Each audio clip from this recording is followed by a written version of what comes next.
Welcome back to Make the Leap, the Ross College podcast where we talk about real stories behind student success. I'm your host, Andy Kephart, along with Kristen Beal. Today, we're focusing on a group of students who inspire us daily, women who are pursuing their education while raising children. Over 1 in 5 college students right now is also a parent. That's millions of moms balancing diapers, textbooks, and dreams all at once. So if you're listening and you're thinking, don't be, this episode is for you. You're not alone and you deserve support, not shame. The things that helped you succeed, childcare, flexibility, and peer connection, aren't luxuries. These are lifelines. Today, we're joined by 3 incredible guests who embody that spirit. Keta, who's an MA grad from Taylor, who's now completing her externship in our online MyBOA program. Claribell, who is a recent pharmacy technician graduate. And Caroline, who is currently completing her externship in the pharmacy technician program. Welcome to the show, everybody. Hello. Thank you. Hi.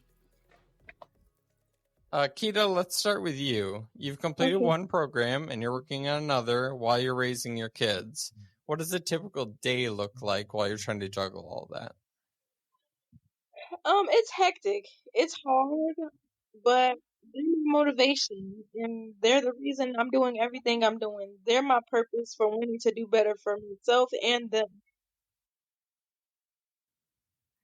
That's terrific news. In fact, I feel like such an inspiration for other people as your example of your perseverance as you kind of juggle through all of that. And I understood that your kids are the biggest motivation that you've had. Would you agree? They are. They really are. What kind of example do you think that you're setting for them? I'm showing them that no matter what you go through in life, no matter what ailment you have, you can push through it as long as you hold your head up high and shoulders back, and you just got to keep going. You got to put your best foot forward. Claribell, congratulations on graduating recently. Thank you. What helped you really push through the final parts of your program and get to that graduation? Honestly, finishing it. I started school when I just turned 25, 2 weeks after. I just woke up one day, just wanted to go back and actually do something with my life. And then I think I had 2 months left of completing my class course. And I ended up being pregnant, which was very, very hard in the beginning. And then throughout the whole pregnancy, it did end up being a high-risk pregnancy at that. So it took me a longer time than expected to finish. And then once I got to my externship, I think I had 2 weeks left until I finished all my hours. And I had to pause everything again because I was about to give birth. And then I went back as soon as I was able to, and I had a week left of hours to finish and completed that within a week. I went every day from 9 to 5. Oh, wow. Yeah. And I started working 2 weeks after that. Wow. Caroline, you're in externship mode right now that Claribell just discussed. What has been the hardest part for you, and how do you stay grounded? So going into my externship, I was actually doing Monday, Tuesday of regular work. I cut Wednesday out of my regular job so I could do my externship. And then I was doing Thursday, Friday regular work hours. And then I decided to make the switch because monetarily it was kind of hard losing that fifth day.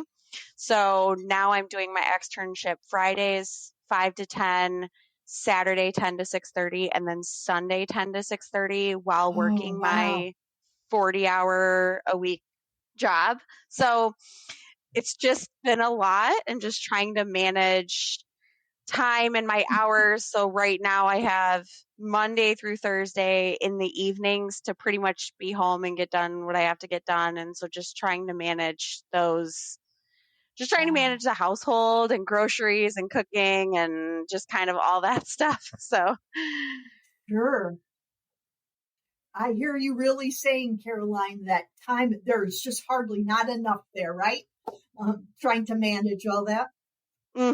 Yeah, I definitely need an extra day to just get all that extra stuff done. I just need a day where I can just get the mom and wife things done that I need to do, so. Oh, yeah. And I know it's just temporary. How long is your externship total? Is it like 5 weeks or 6 weeks? Yeah, it's supposed to be 5 weeks, but I ended up starting like a week late, just because with Walgreens, you have to actually be hired in as an employee. So I wasn't able to start when I was supposed to, which is fine. I'm just hoping to be done before the end of the year. I'm like, I'll get done when I get done. It's going to happen when it's meant to happen. I'm not going to force it.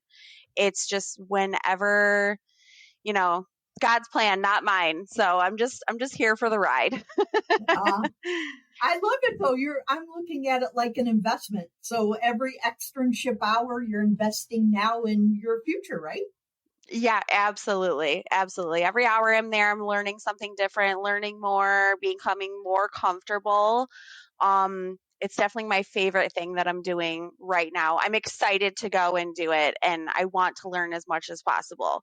So it's exciting to see the things that I've been learning online be put into into practice. So that's the most exciting thing. Right. Well, let's talk about now for all of you, what helps you keep going? The lifelines that allow you to persist on. Claribell, do you want to talk about what kind of support made the biggest difference for you, whether that's at home or studying partners or things like that? Well, I have a really big support system, including my advisors.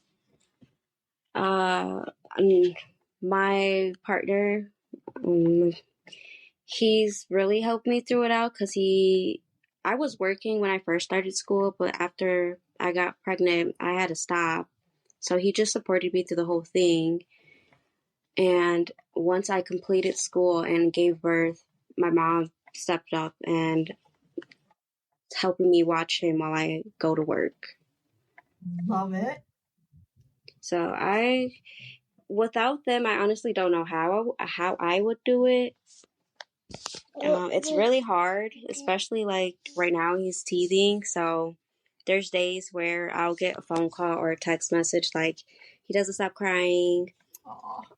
I don't know what to do. I need help, and I'm just at work, kind of like a mom guilt because I want to be home with him, taking care of him, but I can't because in this economy, it's so hard.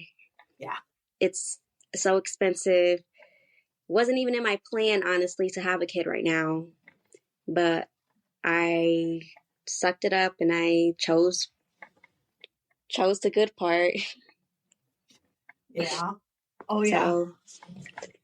So, yeah. And not only that, my sisters also attended Ross right after high school. She had went to Ross and became a medical assistant. And she also just had a baby too before. Oh, wow. So, she was like really my inspiration too on just going and trying to figure something out for myself. Oh, yeah. So, yeah, I say without them and them, because they're like my very big, backhand supportive family, I don't know where I would be. I'd probably still be working in a warehouse, hurting my back. Yeah. Oh, yeah. Keta, we've heard from some other students in recent episodes about getting tapped into that Ross support network and being able to work with their instructors and their advisors. Is that something that you've been able to rely on during your time through this?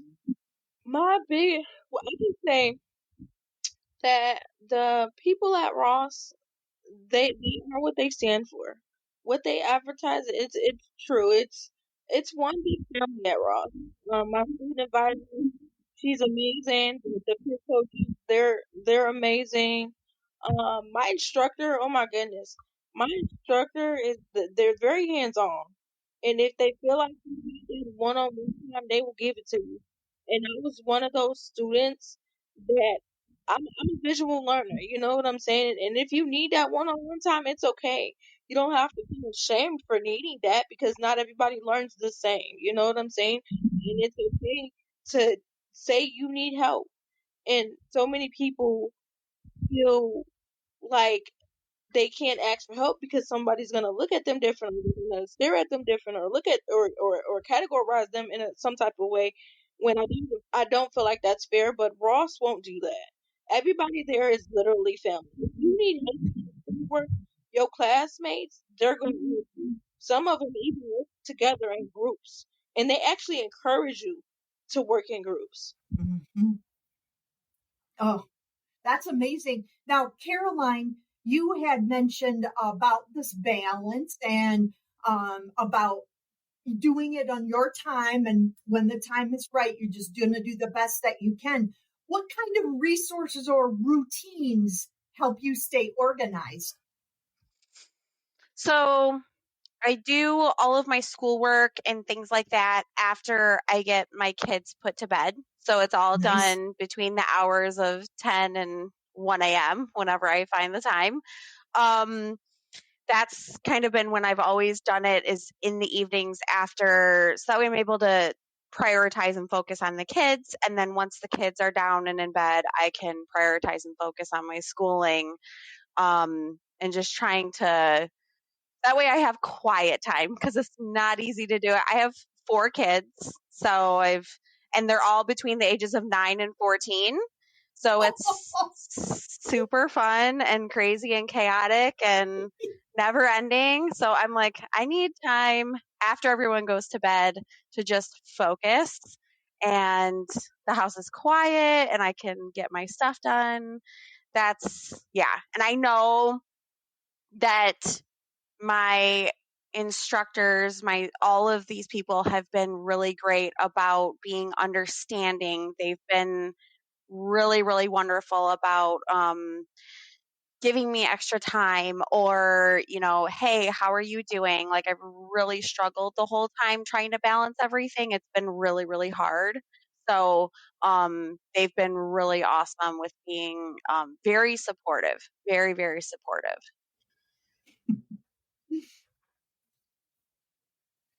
I feel like you're all talking about sort of what we always hear that parents need when they're students. They have to work on, these skills of being able to maneuver their time flexibly and understanding, and also, tapping into whatever community of support you have. Right. That, it takes more than one person to really get through. Mm-hmm.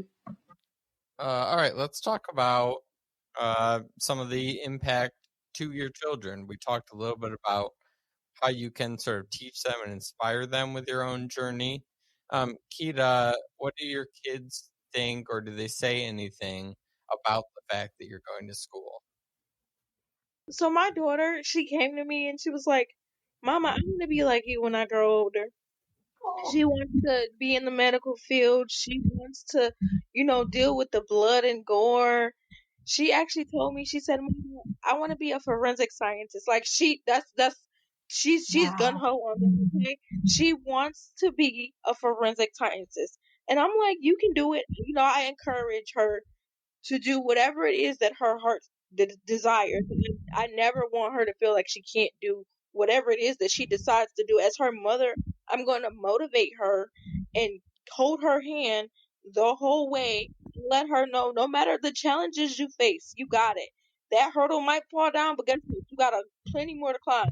You're going to get up, you're going to dust yourself off, and you're going to try it again. My son, he's very reserved, so he doesn't ask too much about it.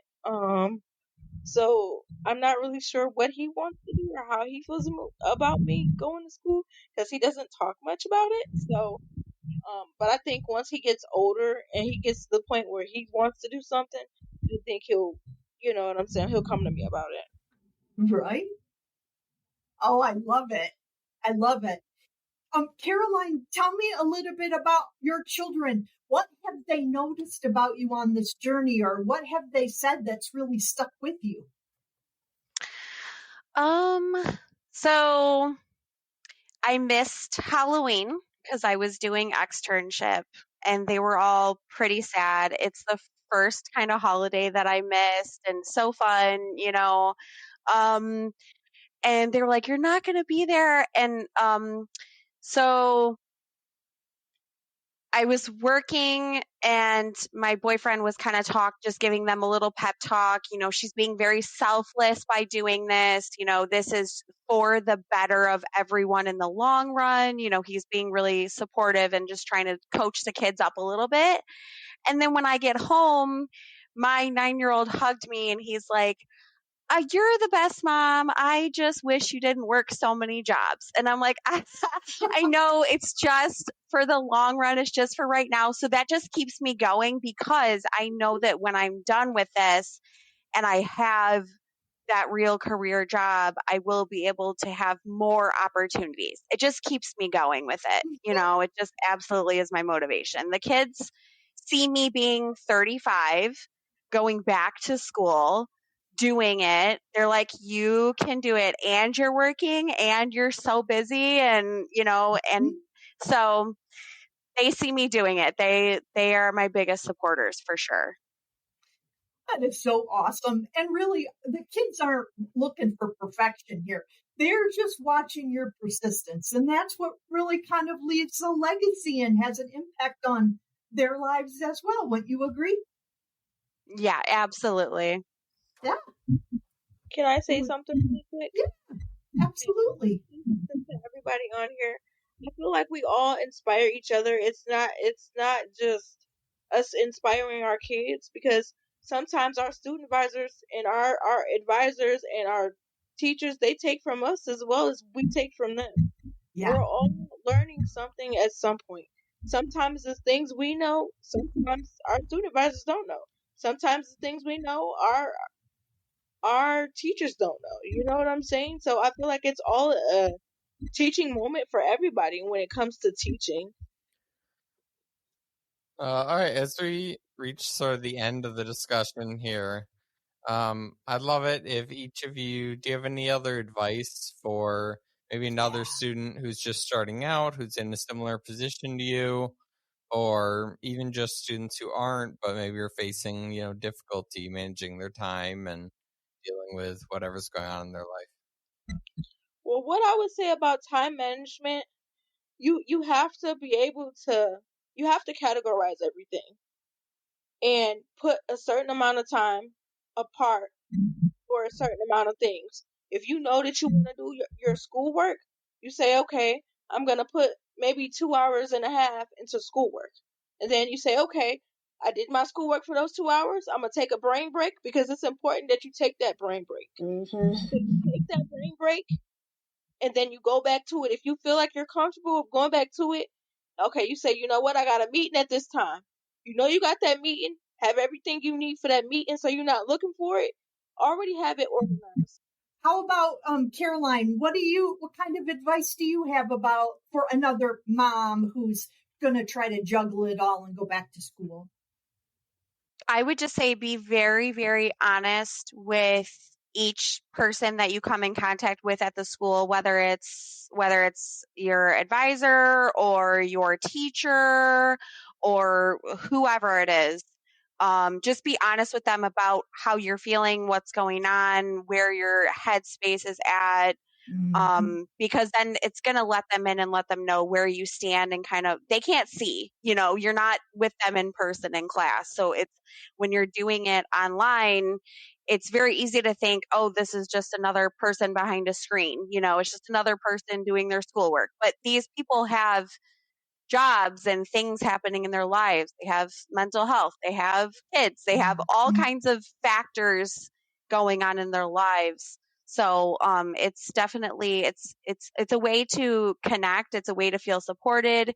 It's a way to when I wanted to quit. I was talking to Abby and Carol, and I was like, I seriously want to postpone. I just want to quit. I just need some time. Like, I need, how do I pause my schooling? And they're like, no, you can do it. I have faith in you. You can do it. I promise you can do it. This is going to be so good for you. And that helped me push through. And Abby has been one of those people who has just really, really pushed me through. She's texting me all the time. How are you feeling? What's going on? Where's your headspace? So, really just leaning and just being honest, being self-aware. I need to take time, being self-aware. This is not working. It's really hard to be like, okay, I signed up to do externship on these days, but it's not working for my family. I need to change it. Plans change and things happen, and it's just about prioritizing, figuring out, okay, what's going to work out best. And if that doesn't work out, there's a million other plans that they'll find a way to make it work. So it's not a big deal. You're going to get there when you're going to get there.